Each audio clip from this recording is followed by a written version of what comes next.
Hi, dear listeners. This is Kate Riga. I'm here to make a quick pitch that you consider becoming a TPM Prime member.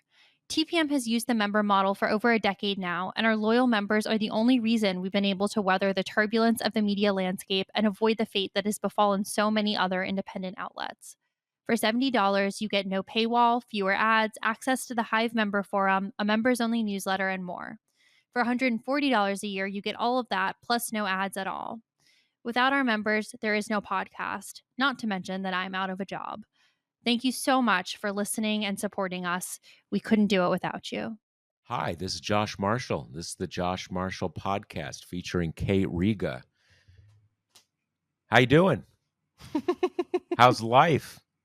How you Calm, hold? zen, Yeah, peaceful, laid back. yeah. How you holding up? We are going to talk about, what is it? The sort of the most chaotic and harrowing and bewildering, maybe 3 weeks that I can remember in anything like contemporary political history. Uh, I think back to 2008, global financial crisis kind of hitting right as the campaign proper got underway. But this has been something, and we're going to get into all of it. We're going to talk about the shooting incident this weekend. We're going to talk about J.D. Vance. We're going to talk about where things are with Joe Biden. We're going to dig into all of it. Before we do, I want to quickly mention something very important, that just today we launched our TPM Journalism Fund annual drive. It's our 5th year doing it. It's really, really important. We have a goal this year of raising $500,000. Same number we set a goal to raise and did raise last year. We plan these months in advance.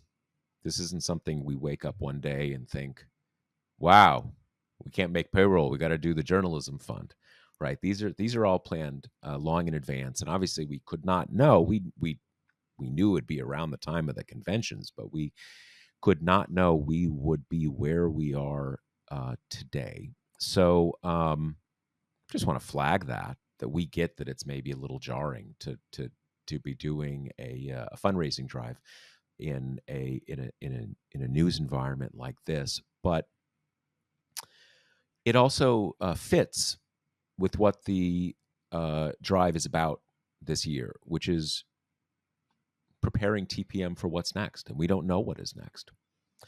But I have heard from a lot of you over the last 3 weeks. We hear nice things like this, not infrequently, but I cannot think of the last time, going back many years, when I have heard from more of you that TPM is really important to you, that it exists as a sort of news, as a source of news, as a place of balance, not of balance in the sort of the fair and balanced sense, but clarity, even in very unclear times. So this is an important thing. Any amount helps. It is greatly appreciated. If you want to find out more about it, there's a post up on the site right now. There's going to be various, kind of branding around the site on the next few weeks to tell you about it, to give you links to contribute and so forth. So I'm not going to take up all of our time with this now. We have a lot to discuss, but I want to just put this in your mind that we are doing this now.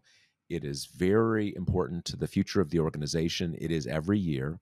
So if you can contribute, great. We greatly appreciate it. And again, want to find out more information, go to talkingpointsmemo.com. Okay. So,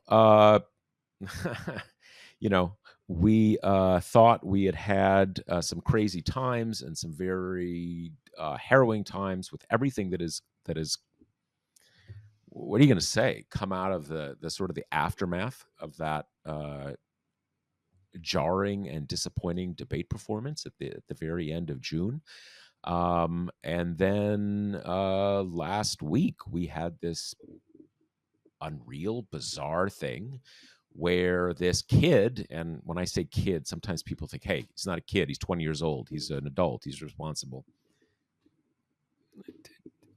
To me, he's a kid, 20-year-old, can't even, not even old enough to drink.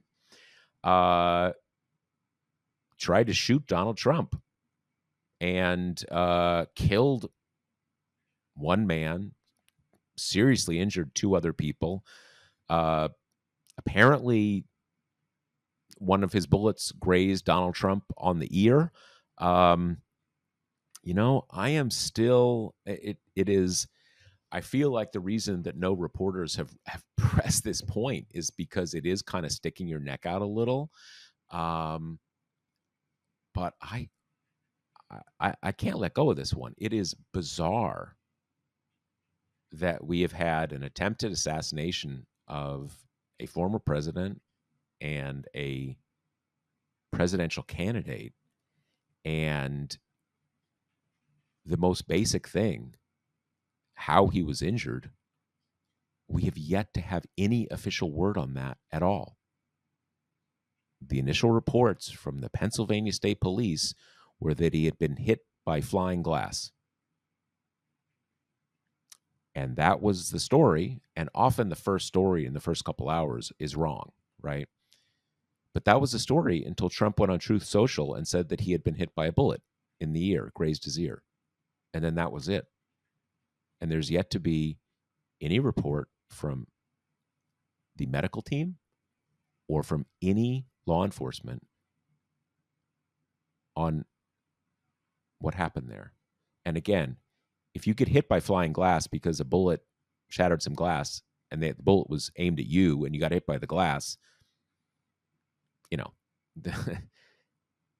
it's kind of the same difference, but the difference is key. I'm not going to harp on this too much. I think it is very surprising that the total lack of official word about this has not been pressed by the journalists who can get answers at all. It's weird. Obviously, that is not the biggest part of this story. It is, I don't know how to say, I did a post on this where I said that I am so used to this pattern where everything in the world of Donald Trump is make believe and puffed up and fake. And even I don't even just mean that as a critic. I mean, that is his world, right? It's the drama, it's the sort of the posturing and stuff like that, and the sort of the reality TV moments and stuff. But this is for real. Someone got killed, and this happened. And I think it is, his political campaign, Republicans are trying to sort of build it into everything they can. Some of that is just, of course, they would kind of it's a big deal. It has deepened this moment of many Democrats nationwide just falling over into pure despair that everything is lost. Joe Biden's going to lose. He's going to bring down the whole ticket, blah, blah, blah, blah. So we're going to get into all of that. But it is a crazy, difficult moment, and we're going to talk it through. So, Kate, how you holding up? I feel like I don't even feel anything anymore. It's just been it's surreal. I mean, it's bizarre. Getting texts, and I had family in town this weekend, so and we're going to see a movie, and I sit down and go to kind of turn off my phone and see texts that are like Trump got shot, and you're just like, oh my god, what, is he alive? So look, I think there's so many tangents kind of spinning out from the shooting, and we don't need to spend equal time on all of them. and some I think are relatively much more important than others.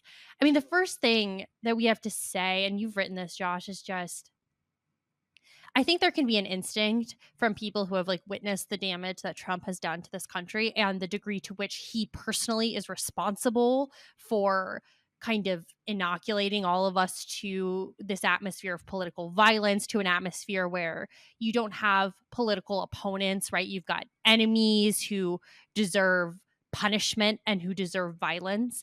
I think there can be what I think is a really understandable instinct to kind of be like, well, this is what happens, right? This is what happens when you play with fire. This is what happens when you make it an ideological touchstone of your party to oppose any gun regulation whatsoever.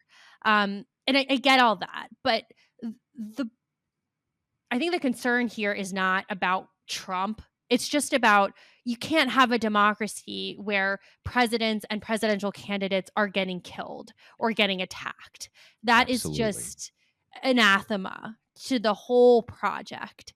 And that does not change the fact that Trump is the number one instigator of this atmosphere, that he bears more responsibility than anybody else for ratcheting it up and for excusing it after it happens, a la Hmm. January 6th, and then dragging the rest of the Hmm. party along with him. Both of Hmm. those things are true and they're not contradictory. But that's the reason why you want to see what we did see, which is the Democratic leaders being responsible, being adults, having Biden call Trump. And I get that it can be galling because, if the situation was reversed, Trump would be making jokes about it because we've seen him make jokes about it, right? I mean, the attack Literally. Yeah. on Nancy Pelosi's husband is kind of a recurring laugh line for him and other Republicans. Obviously, the January 6th insurrectionists are And, warriors, and one thing about the attack on Paul Pelosi, we should always remind ourselves it was an attack on Nancy Pelosi. right? She just wasn't there. So he settled for her husband. So that's just And always, took a hammer to his skull, which yeah, yeah. had entered the Republican bloodstream as a joke by the quote unquote establishment figures, Glenn Youngkin and Ronna McDaniel the next day. Hmm. So all of this Hmm. is true at the same time, but it's, Biden, Pelosi, Schumer, Jeffries, they did what they're supposed to do in that situation. And that's a good thing, right? You can't kind of have both parties just embracing political violence as just part of how it is now. So, there's that piece. There's the political piece of will he get a rally around the flag effect, right? And people have been citing, 9/11 with George W. Bush, or to kind of a lesser extent, the Reagan assassination attempt, because I think the connections there are a little more tenuous. And that's something that obviously we are not going to know for a couple weeks. And honestly, we may never know because the fact that the shooting happened right before the convention, there's no way to detangle those two things in the responses. And I'll also still after this Biden thing. So you have like three or four things, each of which in normal times independently would dramatically jolt the polls. So yes, it's probably going to be very difficult to unravel those things. And to some degree, I even kind of wonder about this attempt to use historical analogs, because how many massive events have we had so far in this election cycle that have at best moved the polls maybe a point or two, including Trump's Temporarily. conviction, right? Right. And so the old rationale here, it used to be you'll get a convention bump of 2 or 3 points, but it'll kind of flatten back out in time. I don't know if that's true anymore. I don't know that Trump getting shot at will kind of engender this big wave of, sympathy and kind of admiration for his heroics that it used to at a time where it wasn't so hyper polarized. I mean, we don't know. So we'll see how that plays out. Um, and then also, and we'll get into this, all of this is happening, of course, while in the background is still like the great Biden candidacy freak out. And this has kind of put it on pause for a few days, right? I mean, you thought that this news story would never ever be bumped out of the kind of front burner, but it did. And we'll get back into that. And then there's also just the pieces about the specifics of the shooting, right? Which you're talking about, the just weirdness of there being no medical report. And I don't think you have to be like tinfoil hatted about this. It's just, it kind of falls into the bucket of Trump breaking norms that we're really accustomed to, because anybody else, a major candidate or a president, you know, definitely if they get shot at, but even if they are sick or look bad or on if there's stage. or if there's like if they get in, it happens with some frequency that a candidate, they're on to, the motorcade will get an offender bender. And there's always a thing. Okay, he went to the hospital. They did an X-ray. Blah blah. And I want to just be crystal clear for everyone. What I think was a kind of a school shooter wannabe type kid opened fire on Trump. He could have been killed, and there's no question his injury was a direct result of someone shooting at him.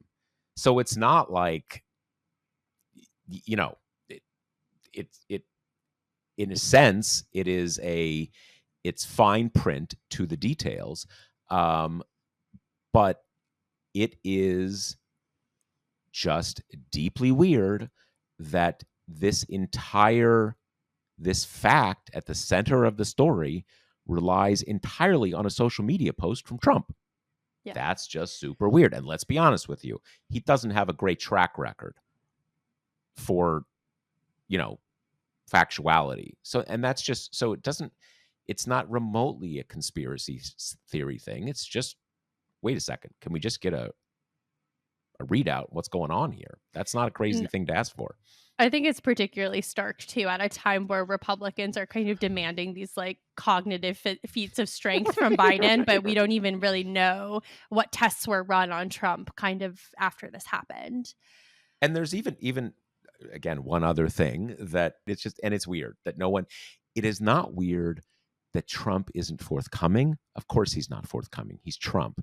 But like, as far as I can tell, no media organization of the stature that can get an answer has even raised this. That's weird. And then there's also the piece of the security breakdown, right? And you've got this guy who was, up on a building, and then you have people in the crowd telling reporters that they saw him, that they alerted police, that police kind of went up there to engage him. And this was some kind of, patchwork thing of Secret Service kind of relying on local police as well. And that a member of the local police kind of went up to engage him just seconds before the shots, but then retreated. So, I mean, no way to put a shine on this. Massive failure by Secret Service, and kind of coming on the heels of a lot of massive failures for the Secret Service in recent years. Like, I'm sure our listeners will remember when that guy jumped the fence and got into the White House during the Obama tenure, Right. when they found bullet holes on the outside of the White House that like nobody knew when they had been shot. So Right. a lot of kind of dings to that reputation in the past kind of few presidencies. And I have to say, I'm a little bit surprised that the head of Secret Service is, she's doing a whole kind of the buck stops with me, but I'm not resigning thing. It does feel like the kind of incident where maybe you offer your resignation at least. And of course, this puts Biden in a weird spot, right? Because he's the president. So Secret Service it's his Secret Service to some degree, even though that's not exactly how that works. And then Trump is the candidate, and that's like a little bit of an uneasy thing. And I've heard calls from various corners about doing investigations, right? Investigation into the security lapse, which honestly does seem appropriate, even though I have absolutely 0.00 confidence that that Republican members of Congress will kind of carry this out in anything but the most conspiratorial valence, where this was really kind of Biden putting the worst guys in Secret Service on Trump's detail in the hopes that something like this will happen. Right. And then you've also got this Or other just a call larger deep state gloss. Right. The deep state. Yeah. And then you have this other call for an investigation, which I I'm a little bit conflicted about, and that idea is it's important to know if this shooter was politically radicalized in terms of, the obvious kind of like, well, is he an anti-Trump person kind of trying to take him out, or is he just a politically kind of ambiguous guy who's like into guns and kind of fits this disaffected young man mold and is just doing it for fame, or did he think that kind of killing Trump would like start the revolution, that we needed some That tipping was point. yeah, that was that was one of my initial, uh, questions. They call them accelerationists, Hmm. the Boogaloo Boys or that crew. That's kind of where they are. They're far right, but they're big into things that will speed things up, right, to the final race war or whatever. I mean, it does seem like they have. I mean, now I think they have access to this kid's phone.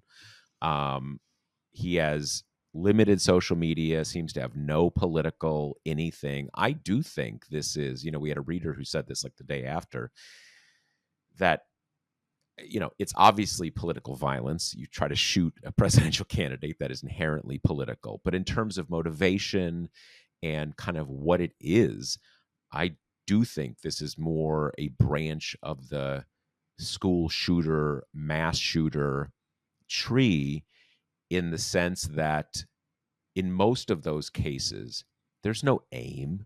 The aim is a disaffected, in some level, probably depressed, but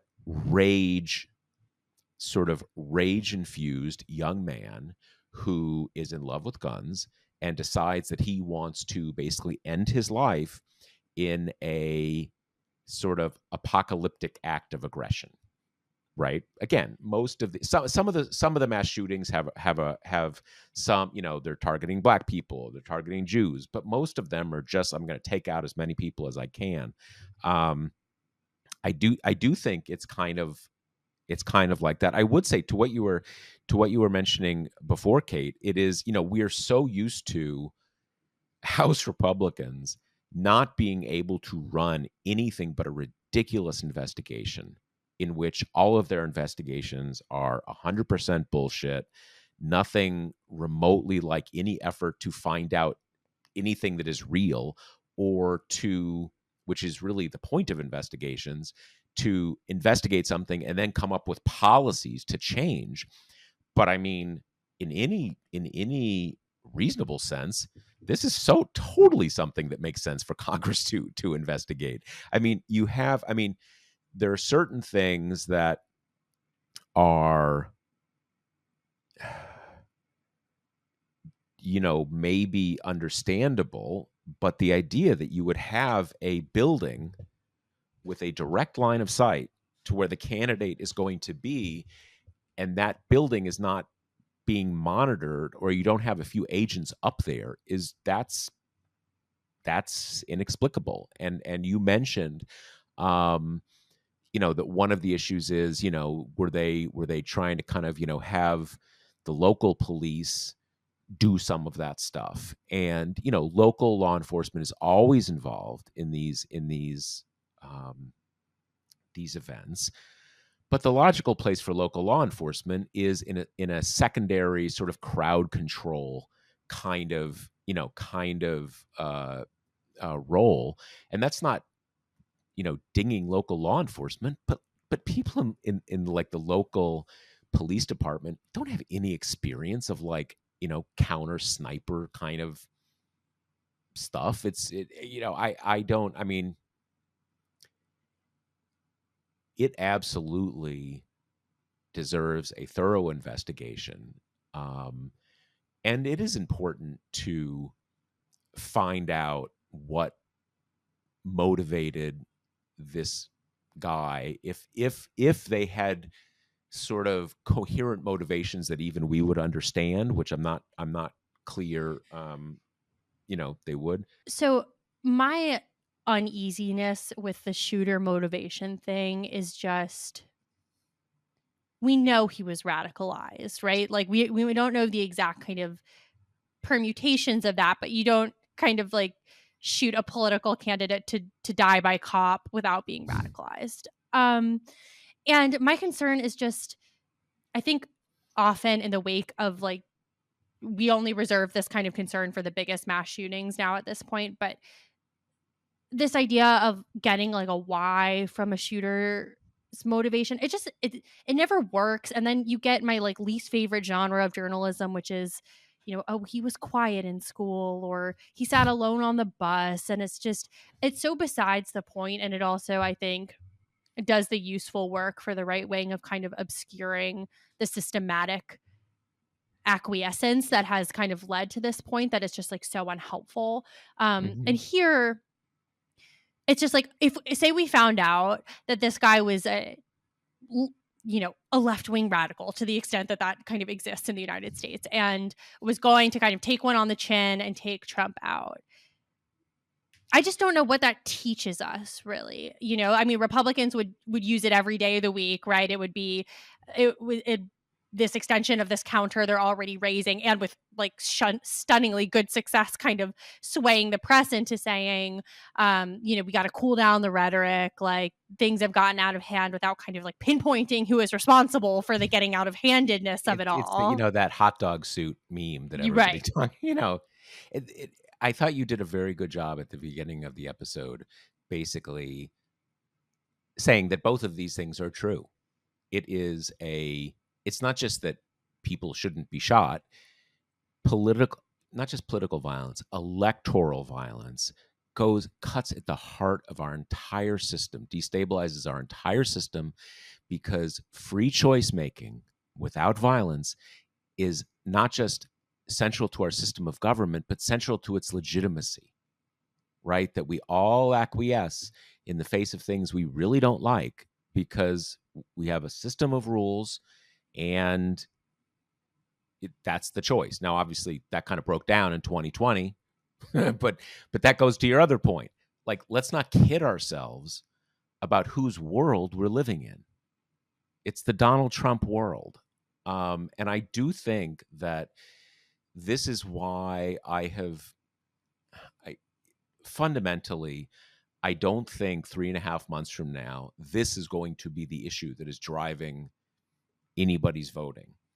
But from the very beginning, it has not been clear to me that the sort of expected halo effect will benefit Donald Trump, because I do think a lot of people realize this is Donald Trump's world.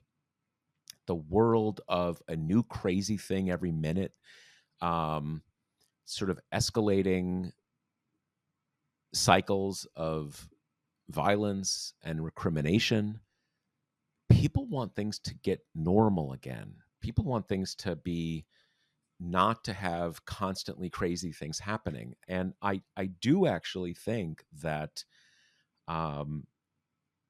what we have seen so far from this convention, and with the choice of JD Vance, which is another topic we're going to get to, these people feel like they are on fire, that they are about to roll the table, run the table.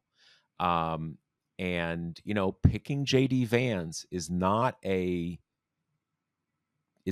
kinder, gentler message choice. JD Vance is, kind of a precipitate of Trumpism. Hardcore, intense, angry, aggrieved. I don't think this is what people want. And that's my It's sense. funny because the thing about JD Vance that I think looks like a strength, but it is actually a weakness, is that he's articulate, right? Like he's good at sharing a message. That started his ascendancy, is after Hillbilly Elegy came out and people started booking him on TV as kind of the Trump America whisperer. He was good Hmm. on TV. He's Yeah. articulate, he's fluent, Well, he wrote a um book that was obviously right. successful. Yeah. And so while that is normally a strength, and I think Democrats would love it if Biden had a little more of that particular skill set, I think cuts the other way on a Trump ticket because, I mean, Trump word salads, he garbles, he goes on tangents, all of which gives him this plausible deniability because he never is expected to or held to articulating a specific policy position, even on things as important as abortion, right? Like he'll kind of be circling the neighborhood of where he wants to be, and he'll do something like, well, now it's with the states and the court was very reasonable about it, and then he'll flip to a little bit of a more of a hardliner position and then flip back, but do it all in this really uncoherent way, so you can never totally pin him down. And so that leaves kind of observers to say, I mean, no shit, he'll do a national abortion ban if given the chance. And then the kind of political brand type people to be like, well, he's never said that. Like he said he wants to leave it to the states, right? And the thing that's more difficult about a person like Vance, who doesn't speak in a word cloud, is he has been very explicit about where he stands on these things. He's been ardently anti-abortion, very, very isolationist, openly anti helping Ukraine. He has pinned himself down in a way that I think, goes to what you're saying about this is the pick you make when you are confident that energizing your base is all you need to do to win the election. This is not the pick of maybe we'll scoop back some suburban women. This is Well, kind of putting all chips on the table on we're going to go for as much historical realignment as we yep. can with particularly young working class men of many races. And even if we get some small percentage of those, that'll be enough to push us over the limit. Well, and also that you think like we're winning, so I don't need to bring in Nikki Haley, who's going to be giving me grief for 4 years. I'm going to bring in one of my guys Right. Or even who's like a going to. Rubio. Yeah, exactly. So there's that side of it. As you said, that I was surprised. Well, I remembered it, but I saw in another publication kind of reminded me that, Vance signed this letter about opposing the HHS sort of revision. It's not really a revision. It is an additional rule added to HIPAA, which they did. It wasn't right after Dobbs. It was 7 or 8 months after Dobbs, but was basically a rule to say that medical it puts a much higher bar for police to get access to medical records tied to anything tied to reproductive health. So also contraception, but really it's about abortion. So if your state thinks maybe you went out of the state to an abortion legal state to get an abortion, they can go to your doctor. So like, well, was she pregnant? Is she menstruating again? Because it says here she was pregnant 2 months ago. So why is she menstruating now? And I think this idea that local police are going to be surveilling women's pregnancy / menstruation status, or that police will say to gynecologists in their state, if you have reason to believe that one of your patients may be going out of state to get an abortion, you have to notify law enforcement. I think most even very pro-life people recognized that opposing this was so radioactive that, like, okay, this is too hot, right? We're not going to touch this. He was one of 28 members of Congress that signed this letter. Only 8 senators signed this letter, and we need to think about that. Think about who's in the Senate Republican caucus. Think about who's in the House Republican caucus. They only got 20 members of the House to sign this thing. Think about who's in the House. Think about the Freedom Caucus. This is really wild stuff. And he signed it. And that's kind of like, I have to imagine, I have to hope that Democrats are going to go to town with that, and they should go to town with that. Because how Right. crazy is that? And instead, we're getting this god awful, weeks long self flagellation where, like, every single thing that happens is kind of recast as the death knell for Democrats, toss in the towel. We've obviously seen the quote from Axios gone round the world about the one Democratic member of Congress who said, we've all resigned ourselves to a Trump presidency. And the thing is, the way that the JD Vance pick fits into this perspective is, well, they never would have picked this if they didn't think they were winning and going to kill the election, and that sucks for us. And there's no kind of pushback of, have Trump's team historically proven themselves to be particularly politically adept? Like, based on what? He lost the White House, the Senate, and the House within the span of 4 years. Like, that's a pretty historic trail of losing. And also you could say, well, this is a great opportunity because if he had picked, a Rubio or even a Tim Scott, like that could have been a There's no good compelling target. Yeah. play for a wider swath of people. He has foreclosed that opportunity. So whether or not he's high on his own supply, he made a pick that is so easy for Democrats that fits right into the Biden Biden campaign's kind of platform. The whole theory of running is now you've got this like super ultra scary kind of like dregs of 8chan ticket to run against.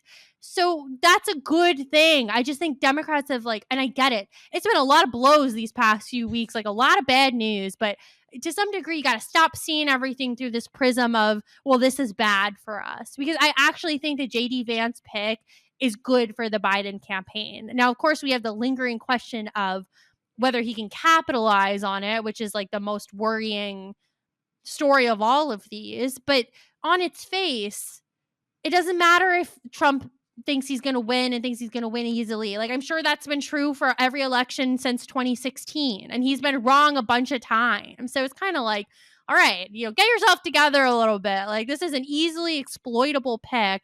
And he's this like weirdo right-wing angry guy. Like, I don't think people kind of see JD Vance as a once in a generational political talent that Trump is brilliant for bringing out of obscurity onto his ticket. Like, I wouldn't be that surprised if the main rationale for picking him is he's Don Jr.'s best friend and Trump has been hearing about him a lot and he loves Trump and he's going to do everything for Trump.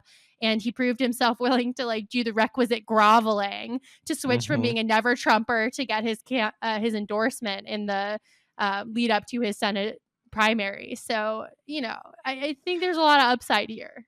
I'll say this, I have people, some of whom I've known for a long time, who are, high up in various places in the Democratic electoral world now, in various states and various campaigns and whatever.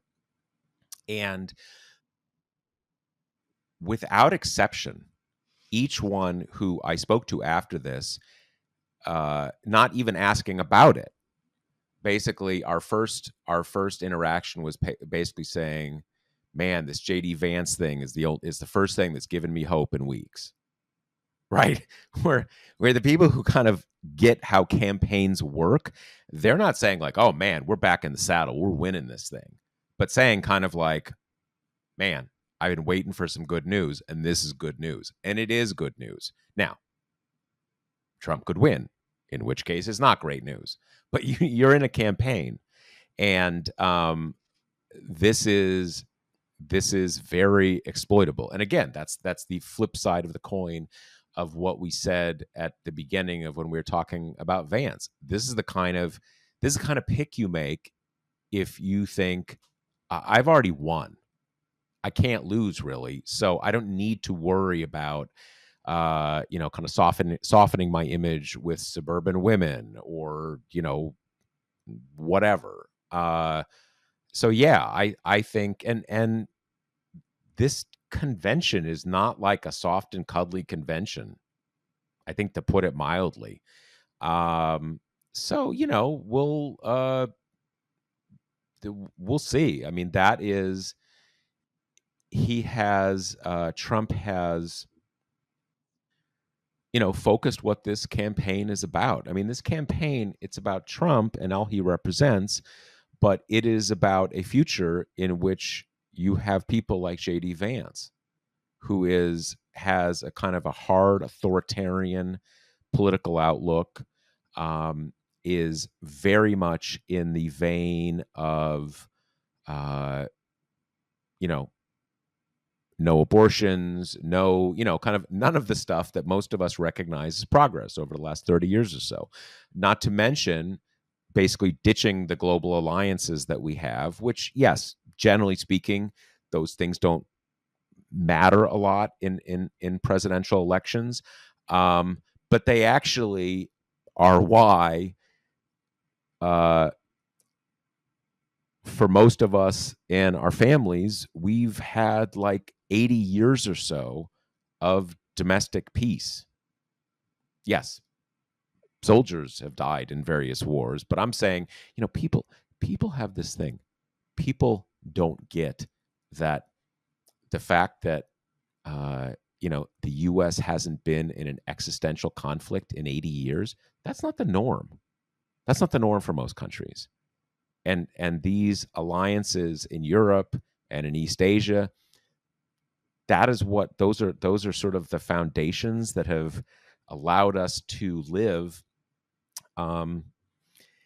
with a pretty good setup for a long time. And he is against all of those things. So this is a dangerous guy. And you know, you can say, well, maybe it's not great, Josh. I mean, because maybe he'll be vice president. Maybe Trump will die and then he'll be president of the United States. Well, yeah, that would be a bummer. But that's kind of what we're fighting. We know we're in that struggle. So it's better to have that out and in front when we still have a chance to do something about it. And just one more thing on this. We still have a chance to do something about this. I think we're about to kind of get into the ongoing freak out that everybody's having. And I mean, Kate can speak for herself, but I mean, I get it. These last 3 weeks have sucked. And it is hard not to get demoralized. But when you see these members of Congress saying it's clear that Biden cannot win and there's going to be a rout, I got to tell you, they have no idea. Those things could totally happen. But the evidence for that happening is not there. So, everybody's got to kind of take a deep breath. Yeah. I want to put one final point on JD Vance before we move on to the kind of state of things now, which is, like, think about the traditional way that people pick vice presidents. Before this era of like hyperpolarization, it used to be there was a lot of consideration about what state the vice president came from, right? Because the idea was like you pick someone from a state that is kind of a reach for you and it puts it in play, or even like regional, you can put the whole South into play and things like that. That's like not so true anymore, right? I mean, we're such a more polarized country than when that was a really defining metric, but still presidents pick vice presidents to kind of like shore up a weakness for them. So, for Obama, it was Biden because he had all this foreign policy experience and was older, and that kind of counteracted Obama's inexperienced stuff. Bill Clinton, scandal-ridden Bill Clinton, picked Al Gore, who had this reputation for being A, boring, and B, very upstanding, right? Like, people tend to, kind of have their vice president to stand in for the weaknesses they had. I mean, for Biden, he's got a young kind of Black woman who is full of potential and people see as having a political future in the party, and that theoretically that counteracts his whole he's really old, he's from kind of a bygone era of democratic politics thing. And Trump played with that in his kind of short list, right? The idea being that a Rubio would shore him up with the Republican establishment-y types who he makes nervous.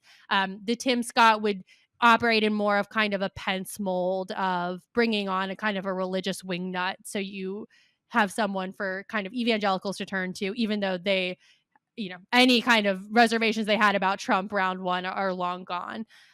Maybe for a while, even though none of these people seem to have made the short list. It seemed that he would kind of put a premium on having a woman on the ticket to kind of soften the anti-abortion, generally kind of anti-woman platform that he runs on. And instead, he picks like the one guy on the short list that is Trumpier than Trump himself, right? I mean, the only kind of counteracting thing from someone who's only been in the Senate for like 5 minutes, who's only been in elected politics for 5 minutes, is that he's younger than Trump, but Trump is not running a race where his age is at all a concern. So, this really was just a total base pick. And I think in the kind of scariest read, a pick that comforts the right-wing forces who are behind Project 2025, that like you got a guy who's going to get it done, right? Like Vance is all for that stuff. He's going to help you do it. So you can read into that what you will, but and I know we don't really need kind of more fear on the plate right now, but as you say, Josh, it's just this is the risk, right? And him picking Vance, just if there was any lack of clarity about it, just puts that into stark relief. So Yeah, now, no, I agree. okay. I agree. Okay, so let's go into the current state of the race. We've had this kind of weird pause for a few days around the shooting where the Biden stuff has gone a little to the back burner, not completely. I think kind of the biggest data points we've gotten since we last recorded is some reporting that Pelosi is kind of being the tip of the spear for the dump Biden side of things, that she the way that these things are leaking, that she's okay with them leaking because we're getting stories about her fielding calls from kind of nervous frontliners and just being the person who's kind of representing the discontented right now, which Right, also right, suggests right, that she is one of the discontented right now, right, and right, that right. matters a lot when you've got a person like her who is such a giant in Democratic politics and who is such a Democratic homer, right? Like she's one who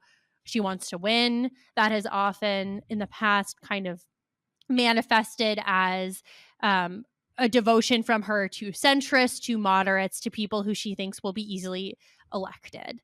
Um, and that's kind of where we are right now. It seems, we've gotten some various stories about, well, the dam would have broken, except that, Trump got shot at and that kind of froze things. And then you've got some reporting that that tidal wave will come at the end of the Republican convention, even though I don't, I guess the point of waiting is so that any craziness in the Republican convention doesn't get upstaged.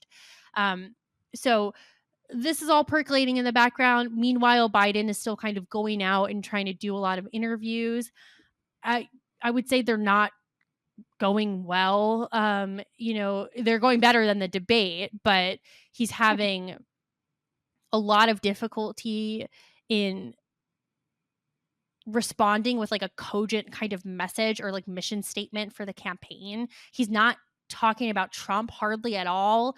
He just keeps mostly getting really defensive and like talking about his record, which again, understandable when you have a really good record that no one cares about. I get it. But, he's just talking about NATO a lot, which as you say is really important, but doesn't tend to be the thing that wins elections. And then you've got the kind of delivery problems on top of the substantive ones. And that hasn't been true across the board. When he goes back to the teleprompter, he seems fine. He gave a speech in Michigan that was like really good and was the most coherent anti-Trump message I've heard him deliver in ages. Mm-hmm, mm-hmm. But we're largely where we were before, which is the debate was terrible and his performances since have not been good. I mean, you can grade on a curve and say that they've been fine in comparison to the debate, but I don't think even the biggest kind of Biden homer out there would say, yeah, he's knocked it out of the park every time since. So we're still in this kind of stasis. And then the polls, I mean, both noisy and really static in terms of there hasn't been like a bottom dropping out, but the individual, particularly state level polls are just kind of all over the map. And then Mm-hmm. we're getting some initial Harris testing, which is also hard to trust just because we talked about this last pod, but you can't gauge people's feelings about a sea change like that before the sea change has happened. I put it in the Yep. same Yep. category as when they test like Michelle Obama getting like 90% of the vote. It's just like it doesn't matter. That's not actually helpful data. So, we're still in this just kind of holding period. And if the Biden campaign strategy is to run out the clock, as we've said before, he can probably do that unless you have a person of the caliber of Nancy Pelosi with a battalion of elected Democrats behind her Hmm. throwing down the gauntlet and saying, like, you have to get off the ticket. And that's kind of where we've been for weeks. And it feels like that's still where we are. I think the thing about Nancy Pelosi, and this is the thing about any good legislative leader, a legislative leader is a consensus leader. And Nancy Pelosi is a historically great parliamentary leader. There's no question about that. And what goes into a parliamentary leader knows where her caucus is. Obviously, she's not the head of the Democratic caucus anymore, but she still has a great amount of clout, even in Hakeem Jeffries' era. Knows who everyone is, um, advocates for the concerns of everybody, even in a divided caucus, and knows where everyone is, and then provides leadership pushing in ways that she thinks or any parliamentary leader pushes within what is possible for the unifying positions of the caucus. And that is a key thing to understand about Nancy Pelosi, about any parliamentary leader, a good parliamentary leader. They're not going to kind of go outside of what their caucus thinks and make what someone might, it's a dramatic statement of principle. That's just not how it works, because the power is based on being able to hold the caucus together, hold her people together.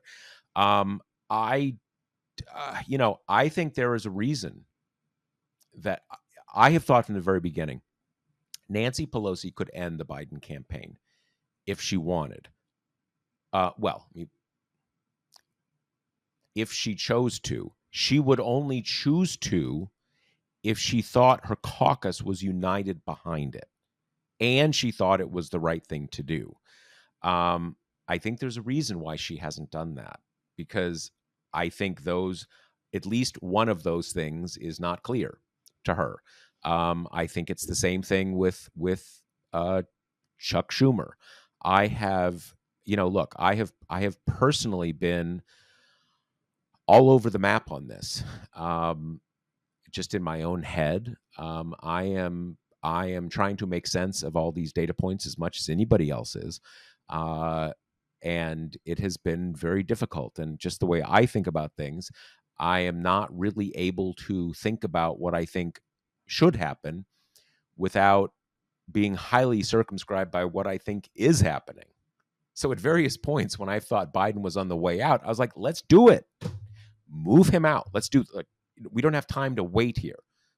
Let's do it. Let's not complicate it. Let's just move that forward, and vice versa. And I think the one thing you clearly cannot do is have someone remain the nominee and just every day have a new backbencher crapping on that nominee in public. That's a disaster.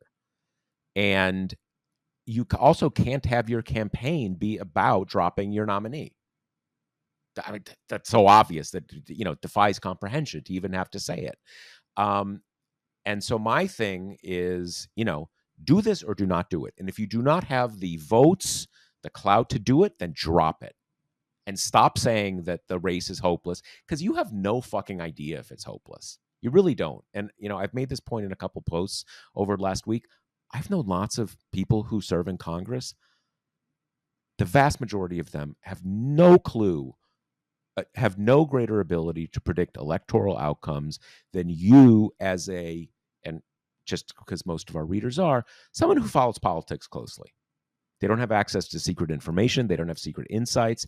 And I do think at this point they do not have the clout and numbers to force him to step aside. And a lot of what you're seeing now in these statements to the press is not really about forcing him to step aside. It is about people putting down chits or trying to, chits that they will collect after Biden is defeated, if he is, to be able to say, I told you so, and to kind of, position themselves for those after the fact arguments. And to the extent that people are doing that, that's bullshit. We don't have any time for that because that's self-serving and just bullshit.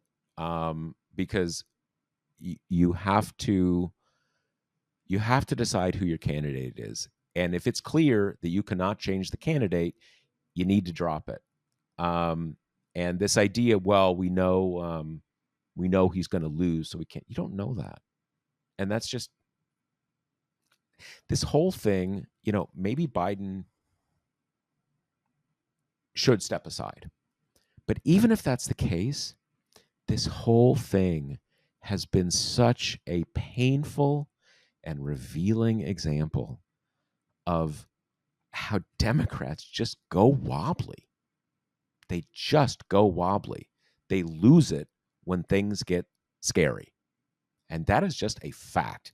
And that is a fact we have all lived with for a very long time. And it has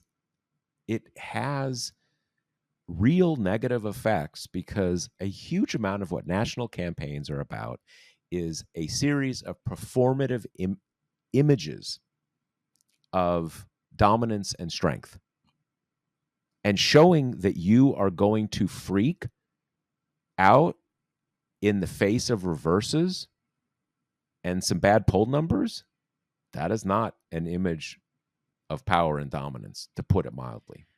And it's so frustrating, the level of projecting your resignation to the press, because you're totally right in terms of nobody knows. I mean, a few months ago, good money could have bet on the conviction ending Trump's campaign. Like this, I mean, we use the word unprecedented all the time now, but this race is just crazy. Like, you have two candidates with 100% name ID. You've got a highly polarized electorate. It's just events don't have the same political gravity that they used to. On top of that, the whole, we've all accepted a Trump presidency. What a despicably privileged position to take. That you would only hear those words from someone who knows that even if a Trump presidency might bum them out, it's not going to meaningfully affect their lives. They'll be fine, right? They'll kind of skate through it and hope that elections recur at the end of his term. What a just pathetic abdication of duty as a public servant when there are so many people in this country who will really, really suffer if Trump becomes president, in all these kind of myriad ways, whether it be his abortion politics, his kind of defanging of the regulatory state, which will affect every single American in some capacity. It's just it's so revealing that we have some members of Congress that are just, as you say, putting in the chits, who want to show punchbowl reporters that they were right when it's all said and done, who choose cynicism because it's sexier than kind of earnest attempts to, stronghold democracy. So, I mean, it's pathetic, it's loserish, it's lame. I don't think you have to pay attention to it. The big question is it going to be Biden or not? At this point, the Biden campaign is dug in. We are only going to see some radical change there if you've got some Justice League coalition of Pelosi and Obama and whoever else who kind of come to him and say, it's not going to happen. If you run, you're going to lose.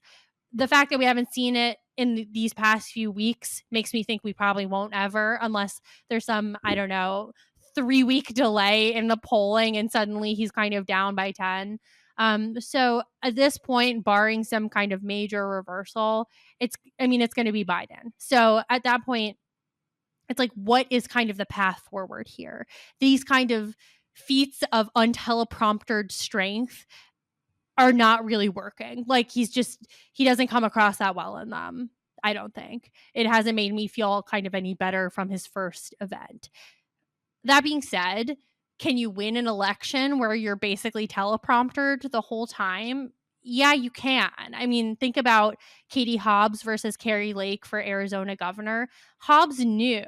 Carrie Lake is telegenic as hell, right? She started out as a TV anchor, that she's comfortable before cameras, that she speaks well, that even though she's an absolute lunatic freak, she would have blown Hobbs out of the water in the debate. And so Hobbs said, I'm not going to debate her. And it created a little maelstrom. And then it passed. And then Hobbs won that election by like 1 point. I mean, it can happen. You will probably see the campaign elevate Kamala Harris as much as possible. Like, she'll probably want to debate JD 800 times before the election. I mean, the polls haven't bottomed out as far as we can see in any consistent way. We might just be in a political place where people are just more locked in than even last election cycle, and you hope that there isn't the kind of drift to Trump that would kind of cost the election. But at some point, and I think the point is coming quite soon, it is what it is. Like, this is the situation, this is the campaign, and elected Democrats with all the courage of their convictions to go on background to Axios are going to have to buck up and get back on the team bus. Yeah, and look, the thing is, we have all seen like, Super Bowl games where one team is down by like, 2 touchdowns and a safety and a field goal with 4 minutes to go in the fourth quarter, right? So it's not going to happen. But you're a professional. You don't kind of like, you don't see guys on the sidelines and well, we lost, and the coach, nice going, and you stick at it. That is just that's part of the game. You stay at it till the very last moment. Even it is part of being a pro, that you stay at it even as it is basically hopeless. You just do not let yourself give in to that because you have a job to do. The funny thing about this one is that this remains a really close race. I keep hearing these things like, oh, it's devastating in this. The problem is the polls have been very static, right? It's a close race, but it's kind of been a close race for a long time. So that is also a part of the equation. But this is like, you're kind of like, I don't know what the analogy would be, but with the football analogy, they go into the fourth quarter down 1 touchdown. You don't give up. You don't start saying, well, kind of start saying that the running back didn't get the job done or stuff. The game is still there to win. And Adam Schiff can say whatever he wants. He does not have greater insight into this than you do. He just doesn't. I know a lot of the campaign polling. There's a lot that's scary. And the thing that scared Democrats the most in a lot of swing states is that, as we've seen in the public polls in a lot of these swing states, the senators, and not just the senators, the Senate races get polled more, right? But also like House races and stuff. Biden's running behind those people. Not a lot, but a bit, right? And after the debate, he fell back more. The other people, they didn't fall back at all, right? And so that's bad. And what people started worrying about is people are going to think that, Biden is a sure loser.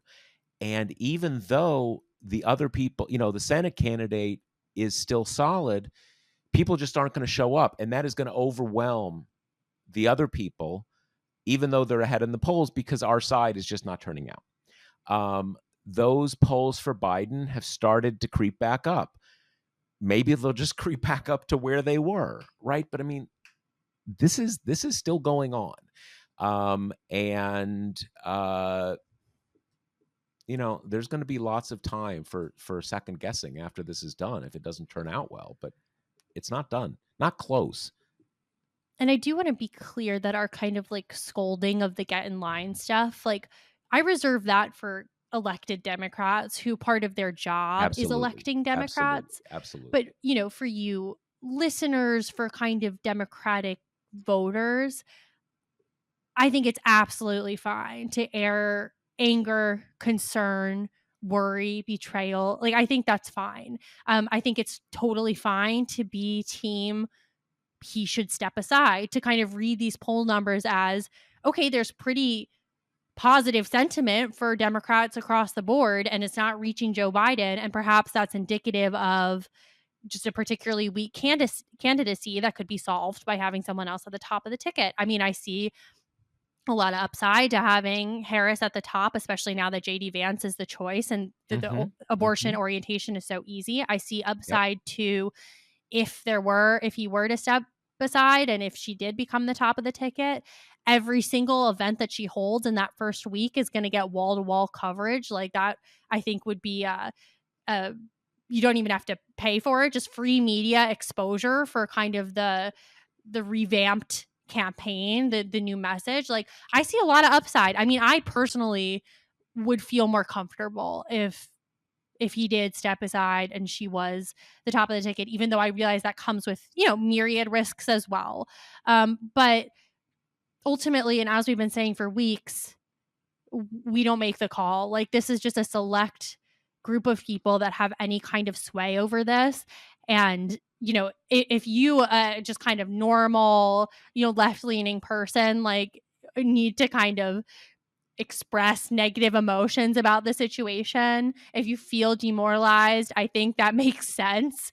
And I don't think anyone kind of telling just normal voters to kind of shut up and get on the team bus is anyone you have to listen to. But, ultimately, if you're just a normal voter, your job is to vote, right? And if you're a deeply committed normal voter, maybe your job also extends to some organization and some kind of rallying the troops. And, any participation in civic democracy like that is great and important. But, these are different mandates given the amount of power that you hold in this conversation. I couldn't agree more with that. And I actually had a couple readers say, because I wrote this post like, how not to be pathetic or something like that. And people said, I'm not pathetic. I'm just really mad, or I'm demoralized. And I'm glad Kate said that, because this is not about you, ordinary voter. And what it was about is actually, it was not even about elected officials who are saying he's got to step aside. It was something more specific. There was a point after this shooting attempt when it seemed like, okay, this whole dump Biden thing is done now. You know, that puts a kibosh on the whole thing. And you had elected officials talking to these insider sheets saying, okay, we've lost. We've accepted it. That is bullshit. That's pathetic. If you want to say you think Biden should step aside, there's a really good chance you're right. Okay? And do everything you can to make it happen if you think that's the kind of thing that happened. But if it doesn't happen, I expect you as an elected official to say, it turns out Biden's our nominee. Let's do it. Because your talk has a big effect on people. It demoralizes people. And just because it makes you feel good, or it allows you to kind of collect chits with a reporter for Punchbowl, that's not your job. Your job is to serve your constituents. And again, it is that it's that thing of like, oh yeah, we're losing, because I didn't get my way, when it's not clear that it's just, that's the stuff that is, I just think we expect more from political leaders. And look, a lot of people have let us down recently. Joe Biden let us down. Joe Biden had a clutch debate, and he blew it. And precisely why he blew it may mean different things depending on, but I mean, that was his job and he did not do the job. And so people want to be angry about that and let down. Absolutely. Absolutely. I mean, for me, kind of like, when Kate was saying, I'd feel more comfortable if Kamala took over. I've certainly had points over the last 3 weeks where I felt exactly the same thing, exactly the same thing. Just in terms of how my mind works. If I don't think it's going to happen, I kind of I'm not gonna dwell on that, because the game is still going on, right? Um, but yeah, that it's these are just unprecedented facts that we are dealing with, and we all know the stakes, and the stakes are huge, and we are all angry and afraid for our country, afraid for those of us who have kids, for our children. And so all of that gets poured into these questions that inevitably we don't have enough information to make informed decisions. And that's a recipe. That's a recipe for people feeling all sorts of strong emotions. And yeah, you should, and everybody is entitled to that. The question is just what we what we do, right? And I just want to kind of leave it on this note, which is Republicans always think they're going to win. Always. Democrats always think they're going to lose. And even if Democrats are ahead in the polls by 10 points, it's like me when I watch the Washington Mystics on TV. We can be up by 20 points and I'm not comfortable until it is physically impossible for the other team to make a comeback. So I know that this feels new every single election cycle, but remember that. Like, this Republican cockiness pre-exists this current fact pattern and existed when the fact pattern was much grimmer for them. And this Democratic readiness to kind of fall off the edge of the cliff and witness the end of the world because of their own failings is also a perpetual dynamic in our politics. So it's just something to keep in mind when you're kind of interpreting the fire hose of information that's coming at you right now. Yeah, couldn't agree more. Couldn't agree more. I'll just remind everybody, and it's the last thing I'm going to say, because I could keep going on this endlessly, and I will not force you to listen to that. In 2020, the Trump campaign was consistently behind in the polls by like 5 to 10 points the entire fucking time, and they just kept on going. And they also planned out a coup plan if they didn't win, but they thought they were going to win, and they almost won. If you're going to be, and the other part of this, I'm already breaking my promise. The other part of this is the first time in 20 years that the Democrats have been in a campaign where they were not consistently ahead of the polls the whole time. If you're going to be serious about politics, you have to be able to keep at it even when you're behind a bit. That's just, you got it. That's part of winning. You have to be able to stick in there even when it's rough. And look, we have no idea what's going to come. There's 3.5 more months, and we're going to see. Don't let anybody tell you that this is a done deal. It's not. It's not a fun time, but it's not a done deal. So is that all we got? That's Is all that we got. we're going to end it on that? That's all we got. The assassination attempt, the VP tap, and the state of a potentially major ticket losing its candidate. That's all we got this week. So yeah, a light it's a one. slow news week. We'll try to. Yeah. We're sorry about the padding in this episode, but also remember, TPM Journalism Fund annual drive starts today. It is it's a key thing that keeps this podcast going, that keeps our whole organization going. So if you